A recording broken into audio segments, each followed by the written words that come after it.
Some would say that the US politics could be a Netflix drama, and I think a lot of people would watch that. A lot of people do watch that, and they watch it on Fox News, they watch it on CNN. I don't know, actually nobody watches CNN. But I think it's safe to say that US politics is very polarizing. I think if you live outside of the US, looking in, it's very, how should I say this? It's like watching a sitcom. And if you live inside the US, I think it's quite clear it's almost like a sport. It's very tribal. You are either on the red team or you're on the blue team. And if you're an independent, if you're neither, you basically are not participating at all. I think you're seen as someone who can't really have a say, which, you know, it shouldn't be that way, I think. A good thing to do for us to understand how we ended up here is to look back at the history. And I guess, you know, it's tough to kind of say how far back we should go, but I think I'll go back to the start of the century, sort of the 2000s, early 2000s, and I think that's where the US had, you know, somewhat some stability. I mean, US politics has always been polarizing, it's always been very us against them, but I think that it was relatively united then, and it's just a nice place to kind of go back to. So in the early 2000s, we had the Bill Clinton era. During the Clinton era, there was, you could say, a relatively stable economy. I think he saw one of the longest periods of peacetime economic expansion. However, you can't mention Bill Clinton without mentioning his scandal with Lewinsky. Indeed, I did have a relationship with Ms. Lewinsky that was not appropriate.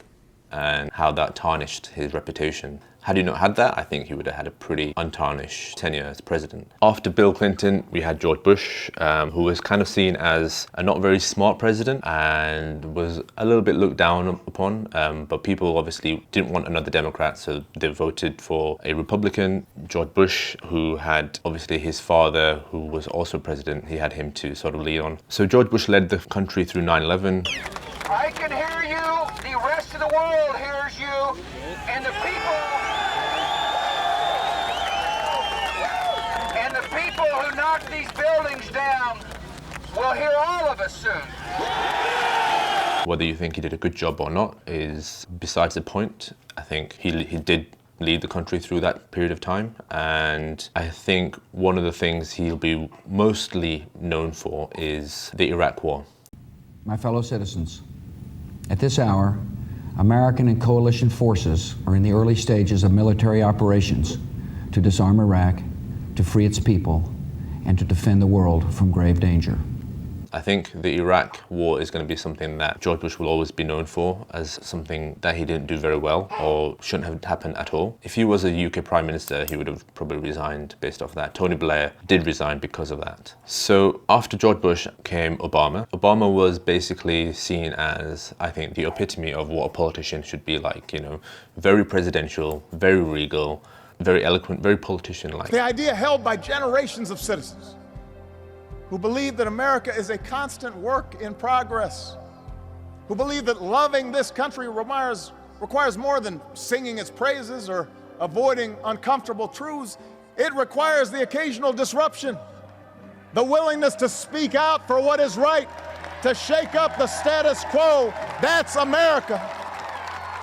However, I think as much as he did do some good stuff, he did Obamacare and the Welfare Act, I think a lot of people's criticisms of him would be that he probably towed the party line a little bit too much, maybe didn't really do as much as you could have. And then during the Arab Spring with Libya, he's been criticized a lot for that, the handling of it, and drawing a lot of red lines and then not doing anything about that. He said it has left the country spiraling into chaos and grappling with a violent extremist. But generally, I think most people would say that he had a good presidency. However, towards the end, people got fed up of voting for Democrats, and in came Donald Trump, completely from left field or right field, and no one saw it coming. All the polls had it wrong. Every news agency, even Fox News, didn't think that Donald Trump could win. And I really do believe that Hillary thought she had it in the bag. This is the problem with polls. Depending on which news agency runs a poll, they come out differently. And you often can see a pattern here where for a couple of terms you'll get Democrats, a couple of terms you get Republican, or for one term you get Democrat, for one term you get Republican, but it really does go back and forth. And I think by the end of each president's tenure, the public get fed up of them and want to vote for a completely different party. And I think one of the reasons for that is that Once a president is in power, they essentially have free reign to do whatever they like with executive orders. And, to make long-lasting changes, they'll have to go through Congress and Senate, but generally, most presidents just put out an executive order and then they can do whatever they want. And over time, I think, they diverge from the public. At the beginning of the presidency, they are very much attuned to what the public want. They know what the public want. That's why they got the vote. That's how they think as well. And so they're in power. But over the 4 years, towards the end, especially if they get voted in again, I think they lose track of what the public actually wants and just start doing what they think they want or what the people around them, the party around them, is telling them to do. And that eventually is very different to what the people who voted them in actually want them to do. And so they end up voting for a whole different party. And that's why you get this sort of back and forth between Democrat president and then a Republican president after that. If we had a live vote, a continuous live vote that was running 24/7, 365 days a year, that would not happen. Throughout their entire term, a president would know exactly what the public wants to see them do and what the public doesn't want them doing, because every time they announce a decision, the public will vote live all the time and they will see it move up and down. And it's the same with any company on the stock market. If a CEO goes on a podcast and does something stupid and people don't like it, they vote that they sell the shares, which is a vote down. Elon Musk took a puff on a podcast. Now Tesla is taking a hit for it. You probably can't because of stockholders, right? I mean, it's legal, right? It's totally legal.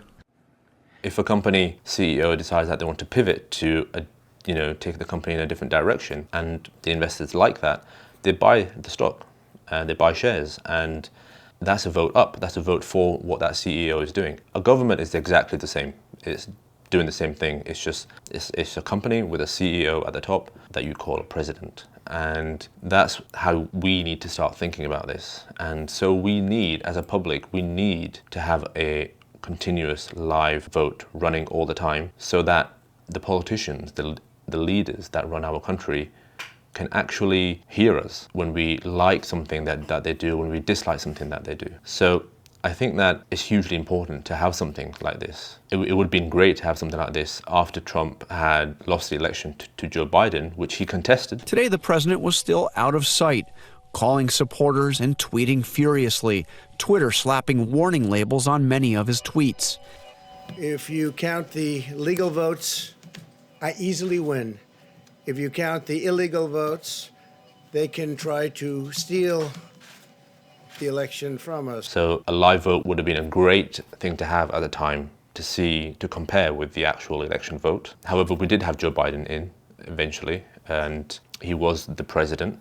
And I'm struggling to think now what Joe Biden actually achieved. I can't think of anything. Maybe my mind is going blank. But if you can think of something, let me know in the comment. If I do think of anything, I will put it in the comments and I'll pin it to the top. Yeah, so I'm not sure if Joe Biden actually did anything. And I think a lot of the criticism is going to be whether Joe Biden was running the show, whether he was president, whether he had the mental ability to be president, whether his cognition was up to standard, whether he had the focus to be president. Trump nicknamed him Sleepy Joe because he kept falling asleep all the time during public events. Now, Sleepy Joe would say the unemployment rate in the great state of Ohio. No, you're in South Carolina. Joe, you're in South. They come up with you. Ever see the guy that no, it's South Carolina. It's not Ohio. Okay. Then he goes, all right, Iowa. Did you say Iowa? No. He did that like 7 times. If I did that once, it would be the end of the road, right? But, eventually he lost the election to Trump. And before that, Joe Biden had to have a battle within the Democratic Party. The public weren't sure whether Joe Biden was even going to run for a second term.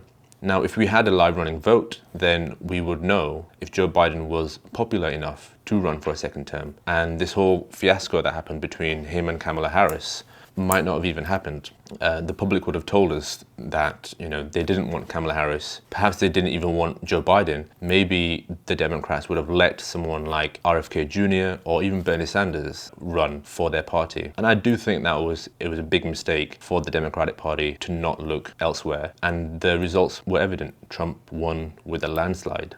And I think that as a citizen of a country, you don't want the races to be a landslide like this, because you want two candidates that you find it difficult to choose between. And that's a sign of good candidates. And if we have a live running vote all the time, then it will make each candidate work much harder. If Kamala Harris knew that she was trailing Trump by so much, perhaps she would have worked harder. Perhaps, you know, there would have been someone else. Joe Biden still says till this day that he would have beaten Trump. If we had a live vote, we would know if he was going to actually beat Trump. So yeah, I keep banging on the beat drum that we need to have a live vote, we need to have a running vote, and we need to do something about it. So we did do something about it. We created an app that allows people to vote live 24/7, and we called it Votap.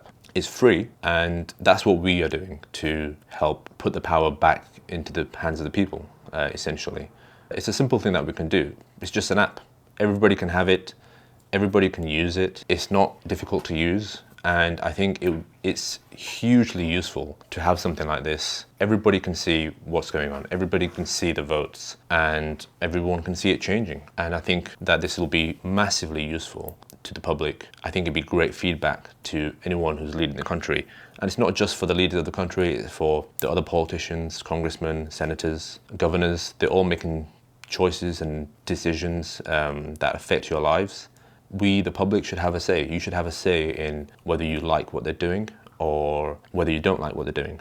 So right now we have Trump back in power, and he came in with a landslide, as I just mentioned. I think a lot of Democrats that voted for Trump would, given all this, all the controversy now with the tariffs and the impact it's having on the economy, I think a lot of people are questioning that vote. A lot of people are wondering whether they should have voted differently. They probably still like Trump and still would vote for him as a president, but perhaps they want to express that they don't like these certain things that Trump is doing. And, you know, having a live running vote, you know, achieves that goal. Now, I'm not saying it's perfect. I'm not saying it's going to fix everything. I think that it will help improve that situation, and then other things will help improve the political landscape even more. But I definitely think having something where we can vote up and vote down on a president whilst they're running the show is very useful. And so I think it's very useful. Let me know in the comments if you guys think it's very useful. If you like it, download it if you want to. It's free. If you like the video, like it, subscribe, and until next time, see you.